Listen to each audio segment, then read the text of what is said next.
یہ جو دیواروں پر لکھاتے ہیں فلاں عامل بنگالی ہے، بالکل، فلاں کالے کی کاٹ کرتا ہے، 3 دن میں فلاں کر دیتا ہے، محبوب آپ کے قدموں میں، ان کے خود اپنے گھر میں سکون نہیں ہوتا. اور وہ کیسے پتہ چلتا ہے کہ یہ میرا مسئلہ جو ہے یہ میرے پہ کالا جادو ہے یا کوئی جنات کا مسئلہ ہے؟ جو یہ معوذتین ہیں، قل اعوذ برب الفلق اور قل اعوذ برب الناس، یہ معوذتین معصوم فرماتے ہیں اس کو لکھ کر اس مریض کے گلے میں ڈالیں. کس طرح پتہ چلتا ہے کہ ہوا ہوا ہے یا نہیں ہوا ہوا؟ اگر آپ آج کسی کو کہیں کہ آپ کے اوپر کالا جادو نہیں ہے، وہ تو آپ سے ناراض ہو جائے گا، ناراض ہو جائے گا. کہ 10 پیروں نے بتایا ہے کالا جادو ہے، یہ تصور علی شاہ صاحب کہہ رہے ہیں کالا جادو کچھ نہیں ہے. تو اس کی وجوہات کیا ہیں کہ ہم کیوں کالے جادو کی طرف یا کسی کو نقصان پہنچانے کی طرف جا رہے ہیں؟ الحسد. عورتیں کہتی ہیں وہ جی ہم نے کپڑے نکالے وہ کٹے ہوئے تھے، گھر میں کوئی آیا نہیں، کیا یہ جنات ان کی مدد کرتے ہیں؟ شیاطین. مجھے ایک نام کیوں نہیں بتا سکتے؟ اس کو پتہ ہی نہیں ہے، اس کو پتہ نہیں ہے. اس کو پتہ نہیں. کیلیں نکل آئیں، سوئیاں نکل آئیں، تعویذ نکل آئے. اگر ان چیزوں کا علاج کروانا ہو تو میرے ساتھ رابطہ کریں. آج جو ہم پروگرام کرنے چاہ رہے ہیں CCTV پاکستان کے پلیٹ فارم سے، اس پروگرام میں ہم ایک ایسے مسئلے کی طرف آپ لوگوں کا دھیان لانا چاہیں گے. وہ ایسا مسئلہ ہے جس میں لوگ بات کرنا پسند نہیں کرتے. وہ مسائل ہیں جن کے بارے میں کچھ لوگ ان کو مانتے نہیں ہیں، کچھ لوگ ان کو سمجھتے ہیں کہ دماغی مسئلہ ہے، کوئی سائیکولوجیکل ایشو ہے. میں بات کر رہا ہوں روحانی مسائل کی. روحانی مسائل جس میں حسد، نظر بد، کالا جادو، یہ سب چیزیں آتی ہیں. ان چیزوں کے بارے میں وہی لوگ مانتے ہیں جو ان چیزوں سے، اس عمل سے گزر چکے ہیں یا اس چیز کو فیس کر چکے ہیں. آج اسی سلسلے میں ہمارے ساتھ جو مہمان ہیں وہ خصوصی طور پر جھنگ سے ہمارے پاس آئے ہیں ادھر اسلام آباد. ان کا نام ہے سید تصور علی بخاری. سر کیسے ہیں آپ؟ خیریت سے؟ الحمدللہ. شاہ صاحب سب سے پہلے تو آپ اپنا تعارف کرائیے کہ آپ کیا کرتے ہیں، آپ کس طرح سے روحانی علم کا روحانی علاج کرتے ہیں، اس کے بارے میں ذرا بتائیے گا. ماشاءاللہ. میں تو بیسیکلی خطیب اور مولانا ٹائپ آدمی ہوں، لیکن یہ چیزیں ہماری نسل میں ہیں، سادات میں. ماشاءاللہ. ہمارے بزرگان یہ کام اس کے بارے خوبصورت جانتے ہیں اور اس کا روحانی حل بھی جانتے ہیں، اور اس کے طریقہ جو ہے قرآن مجید میں بھی ہے. الحمدللہ اس کا حل جانتے ہیں اور اس کا قرآن مجید کے مطابق حل کیا جاتا ہے. زبردست. اچھا، سب سے پہلا سوال اگر میں آپ سے پوچھوں کہ روحانی مسائل کتنی قسم کے ہوتے ہیں؟ روحانی مسائل بہت زیادہ قسم کے ہوتے ہیں. ان میں سے مثلا ایک نورانی ہے، نوری کیفیت، صحیح. اس کا حل جو ہے قرآن مجید سے ہے. باقی کچھ سفلی ہیں جن کو لوگ کالا جادو کہتے ہیں، یہ غلط طریقے سے، یعنی کہ اس کی کوئی حیثیت نہیں ہے.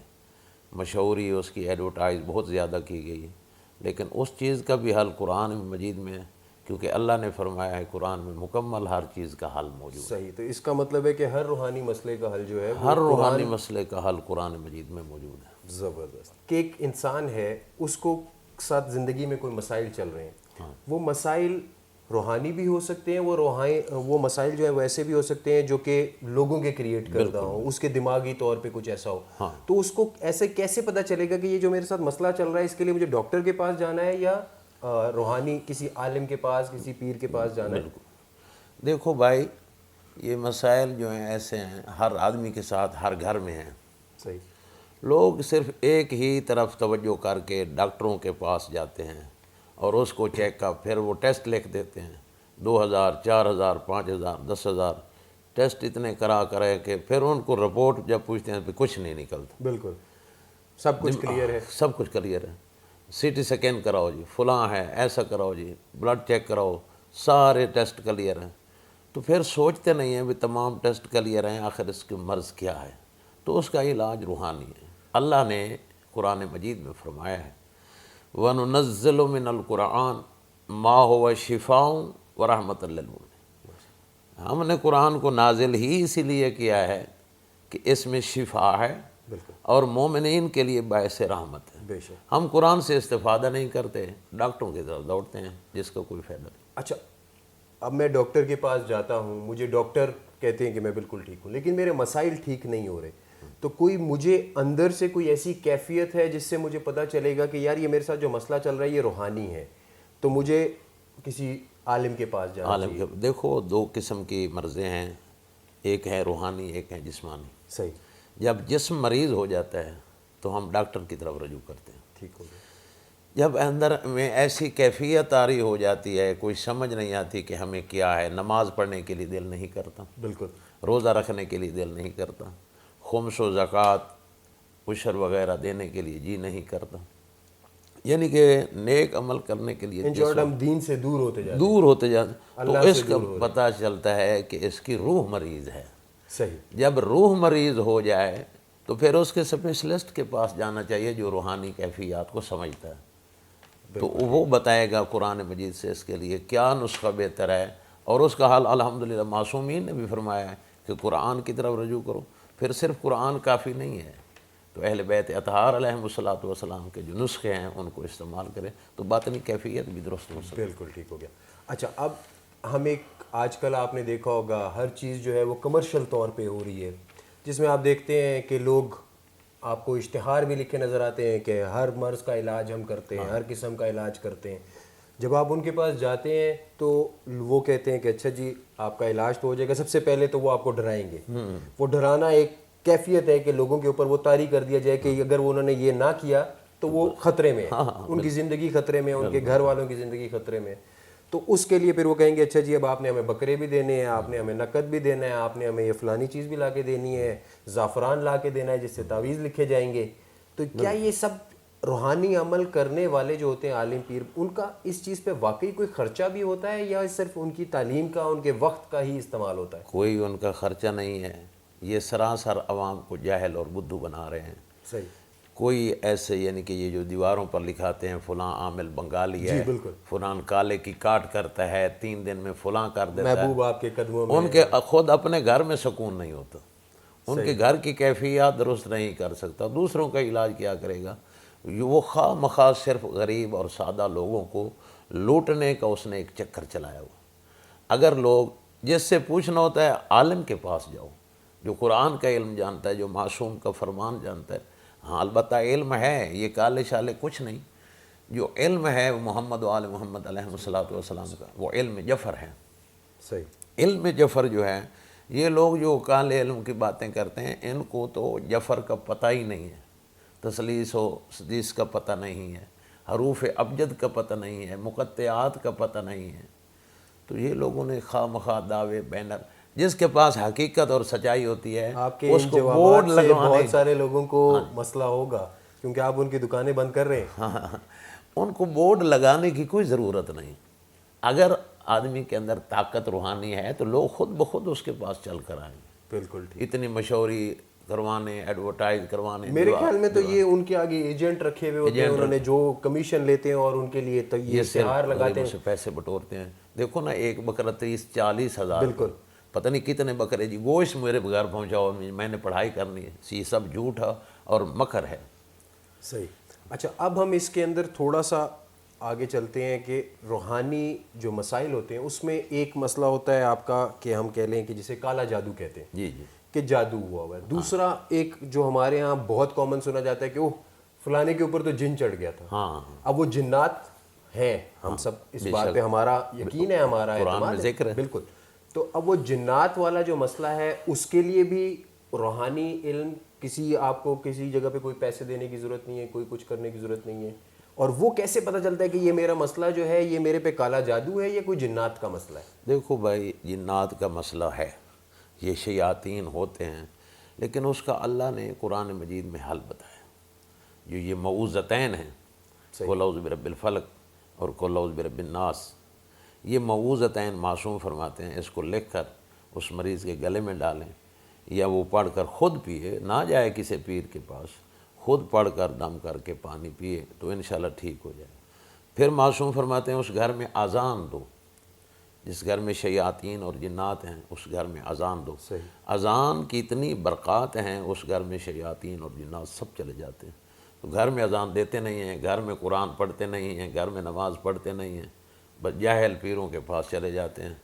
یہ اصل چیز ہے گھر میں اذان، اقامت، نماز۔ میرے خیال میں آپ کے کہنے کا مطلب یہ ہے کہ جو انسان اسلام سے، دین سے جتنا دور ہوگا اس کو ان چیزوں کے لیے ٹارگٹ کرنا اتنا ہی آسان ہوتا جائے گا۔ تو لہٰذا چاہیے کہ بندہ قرآن کی طرف متوجہ ہو، آل محمد کے فرمان کی طرف متوجہ ہو۔ ہاں البتہ ان لوگوں کے پاس جائے جن کے پاس علم جفر ہے یا قرآن دیکھو اللہ نے قرآن مجید میں فرمایا کل شیء احصیناہ فیہ عددا، میں نے ہر چیز کا علم آسان کر دیا ہے اعداد میں. بالکل جس طرح بسم اللہ الرحمن الرحیم کے اعداد 786 ہیں، صحیح. محمد مصطفیٰ کے عدد 92 ہیں، علی مرتضیٰ کے عدد 110 ہیں. یعنی کہ ان اعداد کی بھی ایک اپنی طاقت ہے. بالکل. تو تمام چیزوں کے علوم اللہ نے قرآن مجید میں فرمایا میں نے اعداد میں رکھ دیے. تو جو لوگ علم الاعداد سے واقف ہیں تو اس کا حل وہ کر سکتے ہیں. صحیح، زبردست. اچھا، اب اس کے بعد ہم اگر پوچھیں کہ ایک شخص کے اوپر کالا جادو ہوا ہے، جی جی اب وہ آپ کے پاس آتا ہے، جی. تو اب آپ اس کا توڑ کرنے کے لیے کیا کریں گے؟ مطلب وہ انسان جو ہے اس کے لیے تو اس کو یہ ابھی یقین بھی نہیں ہے کہ میرے اوپر کالا جادو. آج کل تو آپ کسی کے پاس جائیں تو آپ کو سب سے پہلے کہے گا وہ جادو ہو گیا. ہاں. ٹھیک ہے، اب وہ ہوا ہے یا نہیں ہوا، وہ کس طرح پتہ چلتا ہے کہ ہوا ہے یا نہیں ہوا؟ اس کی معلومات شناخت جو ہے، ایک تو پہلے نمبر پر اس کا پتہ چلے گا کہ اس کی زندگی کا رہن سہن کیسا ہے، دوسرے لوگوں بھائیوں سے یہ جدا ہے یا اس کے ذہن پر کیا چیز سوار ہے. تو ہو سکتا ہے کالے جادو ہیں مگر بہت شاذ و نادر ہے، زیادہ نہیں ہے. زیادہ ویسے مشہوری کر دی ہے کہ ہر آدمی کے اوپر کالا جادو، کرنے والے بھی بہت کم ہیں، جن پر اوپر ہوتا ہے وہ بھی بہت کم ہیں، کیونکہ جادو معصومین پر بھی کی گیا. بالکل. حضرت امام موسیٰ کاظم علیہ السلام جس وقت دربار میں پیش ہوئے تو ظالم نے سامنے کھانا رکھا اور جادوگروں کو کہا کہ امام کی توہین کرو. جادوگروں نے، امام نے ہاتھ بڑھایا اور جادوگر نے اس جادو کیا کھانا سامنے سے غائب ہو گیا. پھر کھانا سامنے حاضر ہو. جادو ہے. بالکل، جادو برحق ہے. مطلب اس کے لیے بھی لوگوں کو کسی نہ کسی طرح کی پڑھائی کر کے وہ جادو ختم کیا جا سکتا ہے. اس کا حل بھی کیا بھی جا سکتا ہے اور ختم بھی کیا جا سکتا ہے اور معصومین کے فرمان کے ساتھ کیا جا سکتا ہے. الحمدللہ کوئی ایسا مسئلہ نہیں ہے، ہر چیز کا حل قرآن کے اندر موجود ہے. اچھا، اگر آپ کے پاس بہت سارے لوگ آتے ہوں گے، کچھ لوگ ایسے ہوتے ہیں جو کہ تھوڑے آپ کہہ رہے ہیں کہ کنفیوزڈ ہوتے ہیں. وہ کنفیوز اس طرح ہوتے ہیں کہ اگر میں ایک آپ کے پاس آئے گا، وہ آ کے کہے گا، میں آپ کو وہ باتیں کر رہا ہوں جو کہ نارمل ہم لوگوں سے سنتے ہیں، کہ وہ آ کے کہے گا کہ جی میں رات کو سو رہا تھا تو میں نے دیکھا کہ ایک بندہ مجھے دیکھ رہا ہے. ٹھیک ہے، اب وہ بندہ دور سے کھڑا مجھے دیکھ رہا ہے اور وہ وہیں دیکھے جا رہا ہے اور وہ مجھے دیکھے جا رہا ہے. اب کیا یہ اس آدمی کا وہم ہے یا واقعی کوئی اس طرح کا کوئی جن ہے یا کیا چیز ہے؟ اب وہ پھر میں جی باہر نکلتا ہوں تو میرے سر میں درد شروع ہو جاتا ہے، میرے جسم میں ہر وقت درد رہتا ہے. فزیکلی ویسے دیکھنے میں وہ آدمی بالکل ٹھیک ہے. اس کا بھائی تعلق جو ہے ابہام سے ہے، یعنی کہ وہ اس کو وہم ہے. کیونکہ ہم نے معصومین کی طرز کے مطابق زندگی تو گزارتے نہیں. بالکل. معصوم نے فرمایا کہ جب آپ سونے لگو تو وضو کر جب وضو کر لو تو اس کے بعد پھر سونے سے پہلے ایک دفعہ آیت الکرسی پڑھو، پھر 4 مرتبہ سورۃ فاتحہ پڑھو اور 3 مرتبہ قل هو اللہ احد پڑھو، 10 مرتبہ لا الہ الا انت سبحانک انی کنت من الظالمین پڑھو، 10 مرتبہ سبحان اللہ والحمد للہ ولا الہ الا اللہ واللہ اکبر پڑھو اور 10 مرتبہ درود پڑھو. اس کا اجر و ثواب اتنا ہے، یعنی کہ جو 4 دفعہ الحمد پڑھتا ہے تو پیغمبر فرماتے ہیں گویا کہ اس شخص نے 4000 دینار راہ خدا میں صدقہ کیا. صحیح. جو 3 مرتبہ قل هو اللہ پڑھتا ہے گویا کہ اس شخص نے ایک ختم قرآن کیا ہے. وہ ثواب بھی ملتا رہے گا، ساری رات اپنے بستر پر لیٹے گا، ثواب اس کے نامہ اعمال میں درج رہے گا. یہ کیفیات خود بخود کوئی چیز نظر بھی نہیں آئے. بالکل بالکل صحیح. مطلب ہم جتنا اسلام کی تعلیمات کے قریب ہوتے جائیں گے، اور یہ وہ چیزیں جو کہ ہمیں میرے خیال میں کسی نے بتائی بھی نہیں ہیں، اگر بتائی ہیں تو ہمیں اس طرح فورس نہیں کیا گیا کہ یہ چیزیں شاہ صاحب قبلہ جو حقائق لوگ بتاتے ہیں لوگ اس پر مطمئن نہیں ہوتے. اگر آپ آج کسی کو کہیں کہ آپ کے اوپر کالا جادو نہیں ہے، وہ تو آپ سے ناراض ہو جائے گا کہ 10 پیروں نے بتایا ہے کالا جادو ہے. یہ تصور علی شاہ صاحب کہہ رہے ہیں کالا جادو کچھ نہیں ہے. بالکل. وہ سمجھیں گے کہ آپ کو کچھ نہیں پتا اور باقیوں کو پتا ہے، اور جو ان سے پیسے مانگ کے اور ان کو صرف اور صرف جھوٹے لارے دیتا رہے گا. 2 لاکھ ہمارے پاس ایک پیر صاحب ہیں، 3 لاکھ 4 لاکھ لیتے ہیں، حالانکہ الف کے حروف کے ابجد کا پتہ ہی نہیں ہے، کچھ بھی پتہ نہیں. جھوٹ، رش بہت زیادہ ہے. لوگ کہتے ہیں جن کے پاس رش ہے بہت بڑا پیر عامل ہے. ایکچوئل میں ایک میرے خیال میں یہ بھی ہوتا ہے کہ ہمارے اندر ایک ہوتا ہے کہ اچھا فلانا بندہ ٹھیک ہے، اب اگر بے شک وہ غلط بات بھی کرے گا، ہمیں اس سے تھوڑا بہت نا دماغی طور پہ ایک ایسا سکون ملتا ہے کہ ہم کہتے ہیں کہ نہیں ہمیں بہتری ہو رہی ہے. ٹھیک ہے, کیونکہ ہمارا اس کے اوپر ایک یقین ہے. یقین. اب آپ کے پاس ایک میں بندہ اگر کوئی بھیجتا ہوں, اس کو آپ کے اوپر یقین نہیں ہے, تو وہ آپ چاہے اس کا پورا علاج کر دیں, وہ ٹھیک اپنے آپ کو کبھی بھی تصور نہیں کرے گا. بالکل, اس کا مطمئن ہونا بہت ضروری ہے, اس کے یقین ہونا ضروری ہے. اور یہ یقین توکل وہ بھی ہمارا ہونا بہت ضروری ہے. سب سے پہلے تو ہم اگر یہ چیز توکل ہو ہمارا, تو ہمیں ان سب چیزوں سے 90% تو ہم بچ جائیں گے. معصوم فرماتے ہیں علاج 3 قسم کا. صحیح.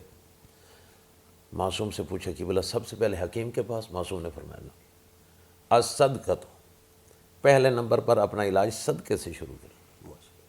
پھر فرمایا وننزل من القرآن ما هو شفاء, پھر قرآن سے توسل کرو. صحیح. آخر نمبر پر فرمایا کہ پھر کسی طبیب کے پاس جاؤ جو سمجھتا ہے. اکثر تو طبیب سمجھتے ہی نہیں ہیں. بالکل بالکل, وہ تو ایکچوئل میں صرف آپ کو خوش کرنے کے لیے بیٹھے ہیں. جو آپ سننا چاہتے ہیں وہ آپ کو وہی بتائیں گے. الصدقۃ تدفع الموت, معصوم فرماتے ہیں صدقہ اتنا عظیم عمل ہے, آئی ہوئی موت ٹل جاتی, تو بیماری بھی چلی جائے گی. صدقہ دینا چاہیے. جو پیر بکرا مروڑ رہا ہے وہ پیر کو بکرا نہ دے, خود اس بکرے کا صدقہ گھر میں نکالے اور گوشت غریبوں کو دے, خود بخود ٹھیک ہو جائے گی. زبردست. اچھا, اب تھوڑا سا ہم اس کو اس طرح کرتے ہیں کہ اب ایک تو یہ کہ لوگ کالا جادو کرتے ہیں, کالا جادو ہوتا ہے, کالا جادو لوگ کرواتے ہیں. ٹھیک ہے, ہمارے یہاں پاکستان میں, انڈیا, ہمارے یہ جو ہماری کنٹریز ہیں ساؤتھ ایشین, بالکل ادھر ہوتا ہے کیونکہ ہمارے پاس بہت ٹائم ہے لوگوں کو سوچنے کے بارے میں کہ اچھا فلانے نے گاڑی لے لی, کیوں لے لی, کیسے لے لی. تو اس کی وجوہات کیا ہیں کہ ہم کیوں کالے جادو کی طرف یا کسی کو نقصان پہنچانے کی طرف جا رہے ہیں. الحسد, حسد. معصوم فرماتے ہیں الحسد یاکل المال و یاکل الایمان. حسد ایک ایسی بیماری ہے جس کے انسان ایمان بھی چلا جاتا ہے اور اس کا مال بھی چلا جاتا ہے. اس کا تو مال رہتا نہیں, دوسرے کا مال دیکھتا ہے, اس کو تکلیف ہو جاتی ہے, وہ رہنے نہیں دیتا. پھر جادوگروں کے پاس جاتا ہے, کچھ کرو یہ ذلیل ہو, اس کو پریشان کرو. اور اس سے مطلب اس کو جو ہمارے یہ جادو کرنے والے یا جو بھی عالم ہے وہ اس کو بتاتے بھی نہیں کہ یہ مطلب وہ اپنے ہی بھائی کو نقصان پہنچا رہا ہے, بھائی بھائی کے اوپر جادو کرا رہا ہے. علماء کے پاس تو نہ جاتے ہیں, علماء کے پاس نہیں جاتے, یہ علماء کے پاس جاتے ہیں جو ان کو پھنساتے ہیں. اگر کسی عالم کے پاس جائیں تو وہ تو قرآنی تعلیمات بتائے گا, بالکل, وہ تو آل محمد کے فرمان بتائے گا, پھر وہ ان کو رہن سہن کا طریقہ بتائے گا, انشاءاللہ بالکل ٹھیک ہو جائے. یہ اس کے پاس جاتے ہیں جس کے پاس علم مثلا موجود ہی نہیں ہے, اور اگر ہے بھی تو وہ صرف نقصان پہنچانے والا. صحیح. تو اب اگر ایک بندے پہ کالا جادو کروایا گیا, جی, جو کرنے والا ہے اس کے اوپر تو ہمیں پتہ ہے کہ ان کی زندگی کے ایسے ہوتا ہے کہ وہ گندگی میں رہتے ہیں, غلاظت میں رہتے ہیں. جو جس کے اوپر مطلب میرے اوپر اگر کسی نے اللہ نہ کرے کالا جادو کروایا ہے تو میری زندگی بھی ڈسٹرب ہوگی. جو کروا رہا ہے, جس کے کہنے پہ کوئی کالا جادو کر رہا ہے, کیا اس کے اوپر بھی کوئی اس کا اثر پڑتا ہے کہ نہیں؟ بہت پڑتا ہے. وجہ بس یہ جو عمل ہے نا, انما الاعمال بالنیات, عملوں کا دار و مدار نیت پر ہے. صحیح. دوسرا آپ سائنس میں پڑھتے ہیں کہ ہر عمل کا رد عمل ہوتا ہے. جس طرح آپ زور سے گیند کو دیوار میں پھینکیں گے اسی طرح وہ زور سے واپس لوٹے گی. جو کرتا ہے عامل اس کی باڈی پر بھی اثر ہوگا, صحیح, اس کی اولاد پر اثر ہوگا, اس کی اولاد مینٹل ہوگی, پاگل ہوں گے, نقصان ہوگا گھر میں. اور جو اس سے تعویذ لے کر جا رہا ہے اس کے اوپر اثرات ہوں گے, جس کے خلاف کر رہا ہے اس کے اوپر بھی اثرات ہوں گے. جس طرح آپ نے سنا ہوگا, مطلب ہم نے تو یہی سنا ہوا ہے کہ جی آپ نے قبرستان میں جا کے کوئی چیز دبانی ہے, کسی کے کپڑے کاٹ کے لانے ہیں. ٹھیک ہے, اب کیا یہ کام مطلب عورتیں کہتی ہیں وہ جی ہم نے کپڑے نکالے وہ کٹے ہوئے تھے, گھر میں کوئی آیا نہیں, کیا یہ جنات ان کی مدد کرتے ہیں؟ شیاطین ان کی مدد کرتے ہیں کیونکہ یہ زیادہ دیر نجس رہتے ہیں. صحیح. اور جس نے کبھی وضو نہیں کیا, کبھی نماز نہیں پڑھی, طہارت کا پتہ نہیں ہے, اس کے شیطان تابع ہو جاتے ہیں. وہ شیطانوں سے اپنا کام لیتا, لوگ اس کو ولی مانتے ہیں کیونکہ وہ کسی کے لیے نقصان پہنچا رہا ہے تو کسی کو فائدہ بھی پہنچا رہا ہے. مطلب میرے کہنے پہ اگر کسی کا کاروبار ختم کر رہے ہیں تو وہ مجھے تو فائدہ پہنچا رہا ہے, میرے لیے تو وہ ولی ہو جائے, ولی ہو گیا, حالانکہ ہے وہ شیطانی ہے, وہ شیطانی. ایسا ہو جاتا ہے, کپڑے کٹ جاتے ہیں, کٹواتے ہیں, ایسا ہو جاتا ہے. لیکن اس کی روک تھام بھی معصوم نے بتائی. آزان دیں, یا پیغمبر اسلام فرماتے ہیں ہرمل ایسی 70 بیماری کا علاج ہے. ہر مل کی دھون نہیں اس گھر میں تھی. صحیح. انشاءاللہ بالکل ٹھیک ہو جائے. ٹھیک ہو جائے گا. اچھا پھر وہ جو ہوتا ہے کہ اچھا جی کیلیں نکل آئیں, سوئیاں نکل آئیں, تعویذ نکل آئے, یہ سب پھر اگر مطلب ہم نے اس چیز کا علاج, آپ نے کہا کہ ہم نے جادو کا علاج کرنا ہے تھرو اذان, تعلیمات, یہ چیزیں پھر وہ کس طرح کہتے ہیں کہ اچھا جی فلانا تعویذ لے کے آپ سمندر میں بہا کے آ جاؤ تو آپ کا یہ جو ہے یہ جادو کا اثر ختم ہو جائے گا, یہ بھی کوئی عمل ہے, کوئی اس کا علمی فیکٹر ہے یا یہ ویسے ہی؟ نہیں, یہ ویسے لوگوں کو مطمئن کرنے کے لیے کرتے ہیں. ہاں, یہ ہماری سائیکالوجی کے لیے کہ ہمیں سکون مل جائے کہ اچھا جی ہم نے کچھ کیا ہے اس وہ مطمئن اس لیے ہوتا ہے کہ واقعی بھائی بڑا پیر ہے جس نے ایسا کر دیا, بہا دیا, بس ہمیں اب خیر. وہم کا علاج کر رہا. کیا کبھی آپ کے پاس بھی کوئی ایسا آیا ہے جس نے آ کے کہا ہو کہ جی میں نے کسی کو نقصان پہنچانا ہے؟ آتے ہیں لوگ, کیونکہ ان کو پتہ نہیں ہوتا نا, وہ اپنی طرف سے تو وہ اپنی طرف سے آتے ہیں, لیکن ان سے معذرت کر لی جاتی ہے بھائی کسی کا نقصان نہ کرو. پھر وہ لوگ سمجھ جاتے ہیں, پھر دوسروں کو بتاتے ہیں, وہ ایسا بھائی نہیں کرتے. پھر وہ دوسروں کے پاس جاتے ہیں, مطلب اچھا جو یہ بتایا بھائی ایسا نہ کرو, پھر اس کے پاس کیا رش ہونا ہے یا کس نے کیا دعا لینی ہے. صحیح بات ہے, کیونکہ آج کل تو آپ کے پاس مطلب اگر کوئی عامل کے پاس جاتا ہے تو وہ 90% اس لیے نہیں جاتا کہ میرے ساتھ کوئی مسئلہ ہے, اس لیے جاتا ہے کہ اس کے ساتھ کوئی مسئلہ نہیں ہے, اس کو زندگی میں کوئی مسئلے پیدا کر دو, دوسرے کو اذیت دینا چاہتا ہے. بالکل صحیح. مجھے ایک چیز ہے, مطلب میں نے سنا کہ اگر آپ کسی کے پاس جائیں, میں آپ کو اپنی اگزامپل دے رہا ہوں کہ میں ایک پیر تھے ان کے پاس گیا, انہوں نے مجھے کہا کہ جی ہم آپ کو بتا سکتے ہیں کہ آپ کے اوپر جادو کس نے کیا ہے, اب لیکن نام نہیں لے سکتے, ٹھیک ہے. اب وہ ایک حلیہ بتا دیں گے, اب اس حلیے کے میرے خاندان میں 20 لوگ ہوں گے, ٹھیک ہے. اب میں ان 20 کے اوپر شک کرنا شروع کر دوں گا, ٹھیک ہے. تو کیا وہ مجھے ایک نام کیوں نہیں بتا سکتے؟ اس کو پتہ ہی نہیں ہے. اس کو پتہ نہیں ہے. اس کو پتہ نہیں. وہ پیر صاحب دوسروں کو بتاتے ہیں کہ فلاں چور ہے, اس طرح کا ہے فلاں. جب اس پیر کا نقصان ہو جاتا ہے تو اس سے پوچھا جائے بھائی تمہارا نقصان جو ہے اپنا نقصان تلاش کرو, تو نہیں تلاش کر سکتا. یہ سب جھوٹ ہے, اور جھوٹ جو ہے اللہ اس کے بارے میں قرآن میں فرما رہے ہو لعنت اللہ علی القاذبین. مطلب وہ صرف اور صرف مجھے تسلی دینے کے لیے کہ دھوکا, کیونکہ فلاں شکل ہے, وہ ایک ایسا حلیہ بتائیں گے جو کہ ہر خاندان میں اس حلیے کے 15 سے 20 بندے ہوں گے کہ جی موٹی سی عورت ہے, موٹی سی عورت ہے. اب ہر خاندان میں موٹی سی عورت ہوگی, چھوٹی سی ہے, ٹھیک ہے, برقع پہنتی ہے اور آپ کے گھر کے قریب ہے. اب میرے گھر کے قریب بہت سے لوگ رہتے ہوں گے. لوگوں کو شکار کرتے ہیں, اللہ ان سے بچائے اور خدا آپ کو ترقی عطا فرمائے اور محافظت فرمائے. یہ تم لوگوں کا مہربانی ہے جو لوگ اتنے لوگوں کو آپ بتا رہے ہیں. اگر ان چیزوں کا علاج کروانا ہو تو میرے ساتھ رابطہ کریں. نورانی قرآن مجید اور معصوم کے فرمان کے مطابق علاج کیا جا سکتا ہے. زبردست. آپ اپنا ایک دفعہ نام اور آپ بتا دیں کہ کس ایریا میں ہیں. مولانا سید تصور علی شاہ, گڑھ موڑ, دربار سلطان باؤ. دربار سلطان باؤ. سر شاہ صاحب بہت مہربانی, بہت شکریہ. اللہ سلامت. امید کرتے ہیں کہ آج لوگوں کو اپنے مسائل کا کچھ ایسا حل ملا ہوگا جس سے وہ استفادہ حاصل کریں. انشاءاللہ. خدا آپ کو سلامت. بہت شکریہ. اللہ حافظ. اللہ حافظ.